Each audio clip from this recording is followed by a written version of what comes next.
Today I am reviewing Dokkodo, which is the most realistic swordsmanship-based samurai game I have ever played on Roblox, and it actually releases tomorrow, Saturday, June 20th, a day after you guys will be watching this. In today's video I want to go over my honest opinions based on whether or not it's good, from the good to the bad and the in-between based on the PvP, PvE, aesthetics, and storyline after I've spent a good amount of time beating the current main storyline as well as completing my build, which I did after the storyline, which apparently I wasn't supposed to do. Anyway, make sure to subscribe since basically nobody is, and let's get straight into it. Alright, starting out, Dokkodo is a more realistic take on Roblox anime-inspired games. The game is mostly inspired by Vagabond, and the main storyline follows the main Vagabond storyline as well, where you're an ego-driven, bloodthirsty teenager to young adult who goes from war to villages finding opponents to prove your strength to. Now, this game has some pretty in-depth combat mechanics that outright I don't think are for everyone. For example, I beat the current story, which is just Act 1, in about 70 minutes, whereas the average person seems to beat it in 2 to 4 hours of constant gameplay, and one guy has apparently taken over a week to complete it. Skill issue, am I right? Especially because I was able to beat it in just over an hour at around 73 minutes, and 70? 70? What does 70 remind me of? Oh yeah. Top 70 glitchless, deathless, 100%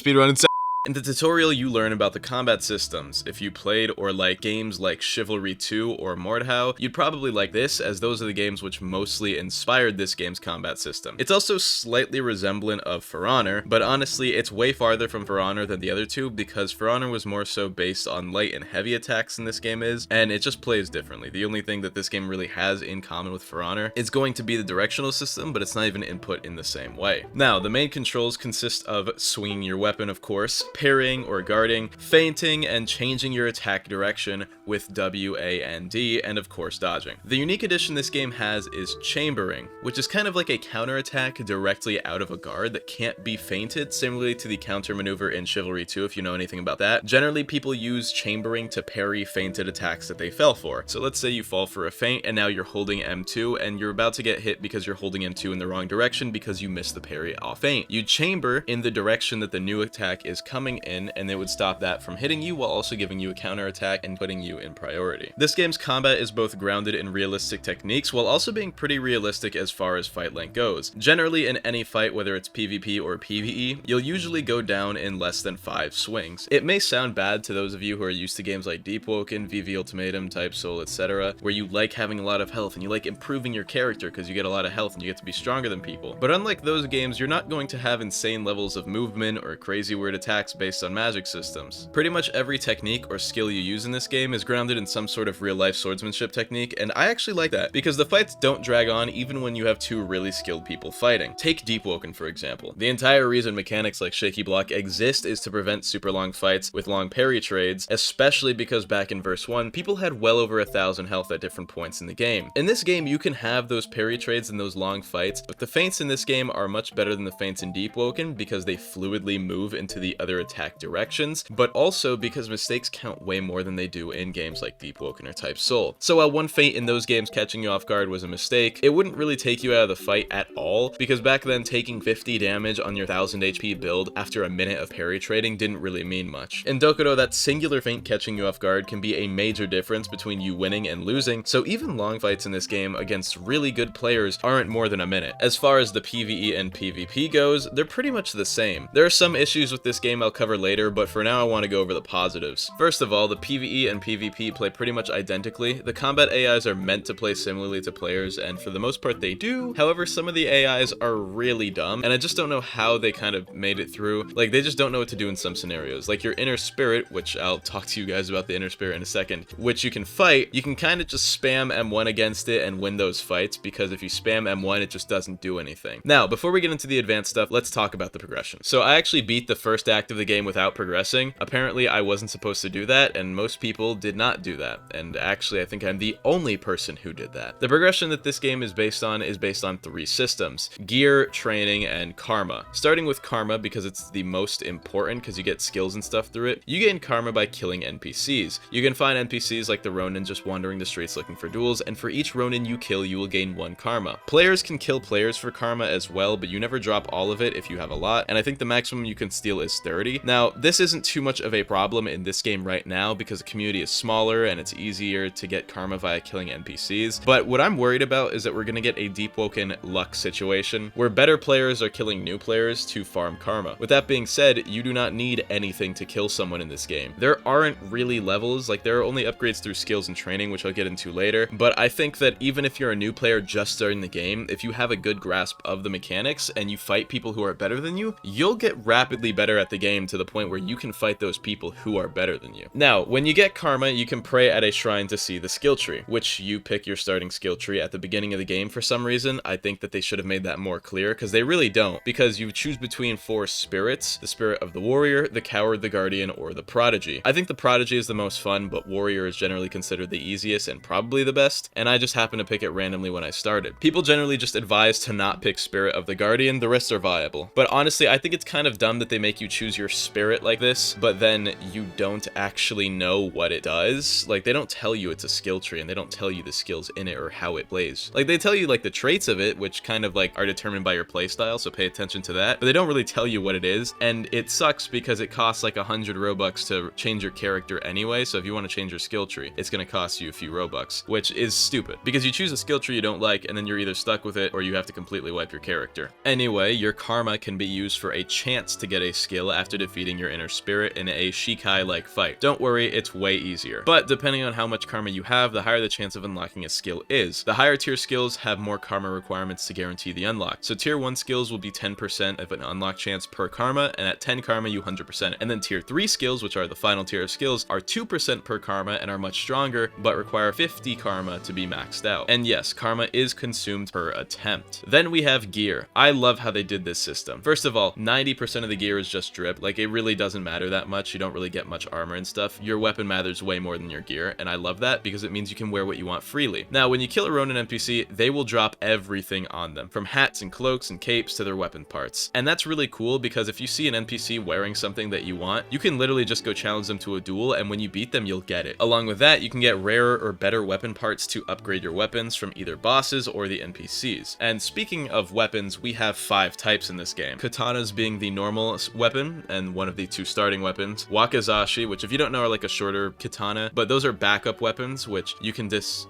draw anytime, but generally people only use the wakizashi if they get disarmed, because you can get disarmed in this game. Then you have odachi, which are longer, stronger katana but are slightly slower. And then we have spears. Spears are like the easiest, most branded weapon in the game. And polearms, which are kind of like spears but slightly different. I really don't know. And then there's also the bows, but they aren't really usable as a main weapon. You kind of just have to use them for wars or on horseback, which I'll talk about wars later. And yeah, you can buy horses. Along with that, you can also sell gear at the appraisal section to get money, which is used for buying gear from blacksmiths or clothing, and for training, and then we have training. By going to a dojo and fighting the various students, you can gain dojo XP. Then you can use dojo experience and money to train for a new weapon stance, which prioritizes different stats, from speed to damage to posture and counterattack. And then you upgrade your stance to increase your base stats like damage, posture, swing speed, but all of the increases at maximum are still pretty slight. I believe the maximum difference is 6% swing speed and 12% damage. So really, when I said earlier you don't need anything to kill someone who's maxed out, you really don't. Yeah, the skills and added damage and stats do make a difference, but they'll still die in less than 10 swings, so if you're better than them, it really will not matter how much stuff they have. And then as far as PvP endgame content goes, if you join a clan, you can participate in wars. Right now the game is kind of like a CC game, so wars are pretty organized between clans, where you'll go into the warship and then you'll be like a battlefield where you guys have to siege like a castle or something, I guess. I haven't done one actually, but that's only because I'm not part of a clan. I'm not entirely sure how it works, but I would imagine it's like Chivalry 2. Now on to the pros and cons of dokkodo. First, starting with the pros. Fair scaling means a skilled player at any stage of experience or the story can kill anyone else. You guys remember when the Deep Woken devs said that game was skill versus skill, not power versus power? Well, that only really applies when you're an equal level in Deep Woken, because people can't scale over a certain level, which is a stupid way to state that from them. In dokkodo, I really do think skill beats progression 95% of the time,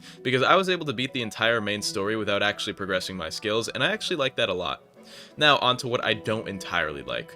First of all, optimization. There's always problems with PvP-based games on Roblox, or at least games that have PvP on Roblox. Roblox provides free server hosting for its creators. There are millions of games on Roblox. Roblox is not getting the best possible servers to be used at any given time because that would be far too expensive. Because of that, the more detailed the game is and the more ping reliant it may be, the worse it plays on average, and I don't think that this game is going to run super well on low-end devices. I didn't have too many problems with connection in PvP or PvE, but there are a few issues with animation loading which causes some of the animations to be desynced with hitboxes, which means that when you're playing the game, you should pay more attention to the attack arrows rather than the actual animations of attacks, unless it's like input animations. So if you parry, pay attention to that animation, but you really shouldn't be paying too much attention to the enemy's animation just because a lot of the times in PvE they'll be desynced. I'm sure they'll fix this by release. I hope they do because it's really annoying. Along with that, a majority of the hitboxes in this game are ray traced, not parts. Now, for those of you who don't know what this means, normally Roblox hitboxes are made with parts. That means that when you attack, in most Roblox games, there will be an invisible box which is made in front of you that emits damage and stun and effects that display during a hit. Ray traced hitboxes mean that your sword is literally the hitbox. This does two things. First of all, it means that you can manipulate the hitbox by dragging and accelerating your hits. So you can use the movement of your camera to delay your swings to catch people off guard, or swing faster by swinging your camera with the swing. This does, however, mean that your sword actually has to connect to people to hit them, so if you're not used to it, then you will miss a lot. The problem with this is mainly the katana crit, the starting katana crit. The other crits are usually fine, but because the crit is the sword, the hitbox usually ends up just missing if you crit someone too close to them or not slightly to the right of them. Like, your sword just goes past them because it kind of skews to the left of your body, so it just goes around people a lot of the time. So generally people only recommend using the katana crit right now after you like combo someone and you stun them and send them back, because then it lines them up perfectly for a katana crit. But it kind of sucks that it's one of the only crits not really viably used outside of that scenario, because I have had many crits just get eaten and result in me getting hit, and getting hit in this game is a big deal when each swing is like 20% or more of your health. I've already talked to developers about this though, and they're working on it, so it's possible the katana crit will be improved by using part hitboxes instead of ray traced ones, just to make it land consistently when you're close to someone. I hope they fix this. Another thing I don't really like, clans. Well, not clans, but markings. When you make your character, you get a random marking. Markings like mine, Jotaro's marking, will give random buffs. Mine, for example, gives me plus 20 combat experience from dojo training if I'm near other players. Wow, that's really useless. And then we have stuff like the rare markings, which come in at 3%, one of which gives 10% combat experience gain always, faster base movement, and movement passives and upgrades will give a 25% bonus buff. Great, that's already infinitely better than mine. Then the other rare marking, first of all, makes you smaller. In the game with ray traced hitboxes, being smaller is a pretty big advantage. And then it makes it so speed, passives, and upgrades give a bonus 25% buff. And then at the legendary markings, which are 1%, a total 0.5% chance to get each individually. First of all, the Musashi marking gives all of your passives and upgrades an additional 10% buff, which means you'll be getting an extra 1.2% damage, and I think an additional 1% swing speed, and an additional 0.6% posture, which doesn't sound like a lot, and I'm not sure how much of a difference it makes in a fight. I'd have to do the math on it. It doesn't sound too crazy, but I think it's still kind of crazy how good this is compared to mine, which gives me basically nothing. But then the Musashi marking also has an additive 15% making attack power upgrades buff by 25%, which means if you have the maximum power buff, which I believe is 12%,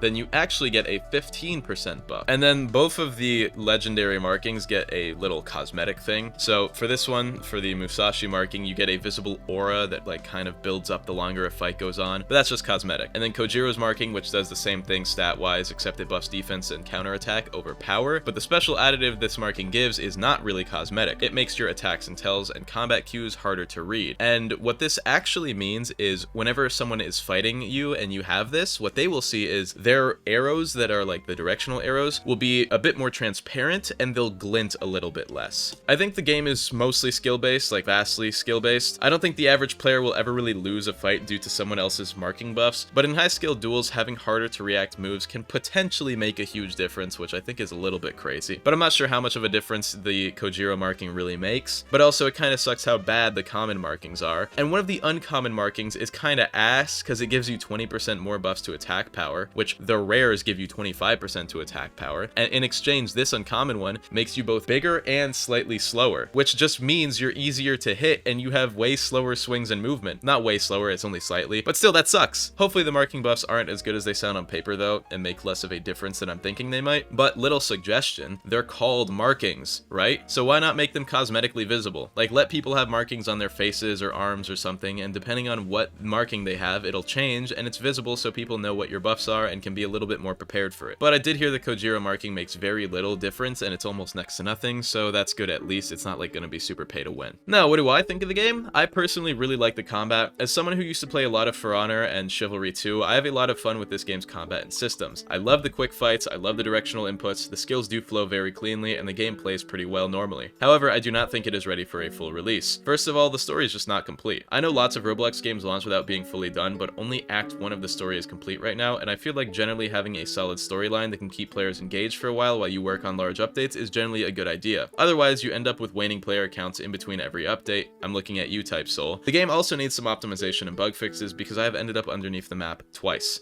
I think it is worth playing, and if you like difficult games and you like difficulty like me, you'll also really like it, and if you're a PvP sweat, you'll really like it, but it is worth checking out. Along with that, even if you're not a PvP sweat, even if you just like PvE and you like Soulsborne games and you don't want to do the PvP stuff, you can just play the PvE stuff and it's still fun. I personally think it's good and it's worth checking out, but I just wouldn't release it in its current state without more of what they want to add before the final vision of the game. I do like the game though. Anyway, hope you guys enjoyed this video. Face reveal dropping soon with my Japan vlog on the live channel. Face reveal dropping soon with my Japan vlog on the live channel. And shoutouts to YouTube members of tier 2 or higher: Green, Philip, Delusional Mo, Fun Guns, Akio Sugikuni, Zerksky, Unit Geo, Aiden SCDD, Crypto, Black Soul Wolf, Abridged Gouther, Broccoli, and Drizzy Drake Fan. I love you all. I'll have a song cover out for all YouTube members of any tier soon. Have an amazing day, and goodbye.